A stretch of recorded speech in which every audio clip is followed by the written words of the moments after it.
If you've been feeling like work is just, I don't know, different lately, you are definitely not alone. It's like this constant sense of motion, right? Like the ground is always shifting under our feet. So in this explainer, we're going to break down a framework for how you can lead your team right through the middle of all that uncertainty.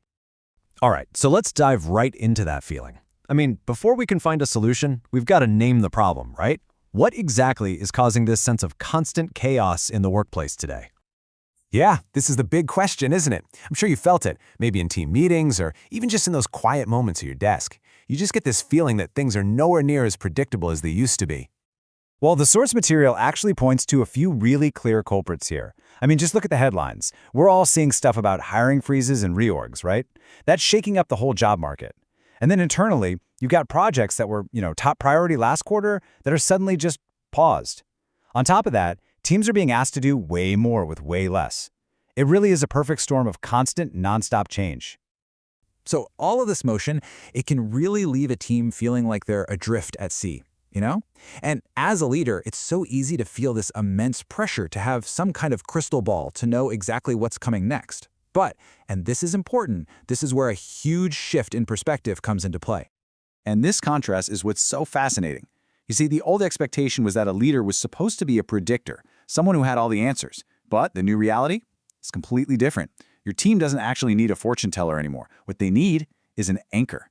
They care so much more about how you show up for them today. This quote just absolutely nails it. Your real power as a leader doesn't come from having a perfect roadmap. It's about your presence, your actions, and how you communicate right now, today. That is what builds genuine trust and a real sense of stability. Okay, so if our job isn't to predict the future, then what is our job? Well, let's get into the practical toolkit. We're going to look at 4 essential actions you can start taking, right away. All right, the very first essential is all about choosing honesty over perfection. Look, your team doesn't actually expect you to have all the answers, but what they do need from you is clarity. Real trust is built when you're just upfront with people, even if what you have to say is, honestly, we don't know yet. So when you can't give them a perfect 5-year plan, what can you share? What do people really truly need to hear from you to feel grounded and secure? The trick is to focus your communication on 3 really simple things. Number 1, here's what we know for sure. Number 2, here's what's changing. And then the most important one of all, and here's what this means for us. See that last part? That's what gives people stability, even when you can't give them certainty. Okay, essential number 2, connection to purpose. When projects and priorities are constantly getting shuffled around, it is so easy for people to lose sight of why they're even doing the work. And your job as the leader is to be the keeper of that purpose. Think about it. This is that quiet question that's probably echoing in your team's head when a project they've poured their heart and soul into just gets put on the back burner. It's a totally natural and deeply human thing to wonder. And your job is to answer that question before they even have to ask it. You have to constantly connect the dots for them. Show them how their individual tasks, no matter how small they seem, connect to the bigger picture. Just reminding them that what they do actually has a real impact, that's probably one of the most powerful motivators you've got in your toolkit. All right, our third essential is all about encouragement and recognition. And this one's huge because, let's be real, navigating constant change is exhausting. It's a marathon, not a sprint, and people's motivation is going to dip. That's just a fact. And that's exactly where encouragement comes in. And we're not talking about, big, fancy, expensive gestures here.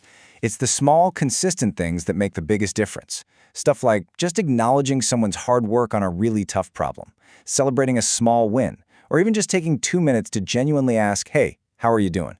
Those little actions send a huge message. I see you as a person, not just a producer. And finally, our fourth essential, turning setbacks into growth. Let's face it, things are going to go wrong. It's just the reality of work, right? Projects will miss targets. Strategies will have to pivot. So the real question isn't if setbacks will happen, it's how you and your team handle them when they do.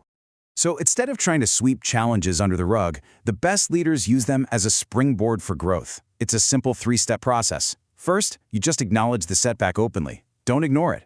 Then, you lead a conversation about what the team can learn from it.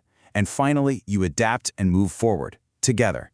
That's how you build a genuinely resilient team. So, after looking at this new reality and these 4 essentials, what's the big takeaway here? How do we pull all of this together to actually lead our teams through all this constant flux? Here's the key insight. You can't get rid of the uncertainty out there in the world. That's impossible. But what you can do is create a pocket of stability for your team.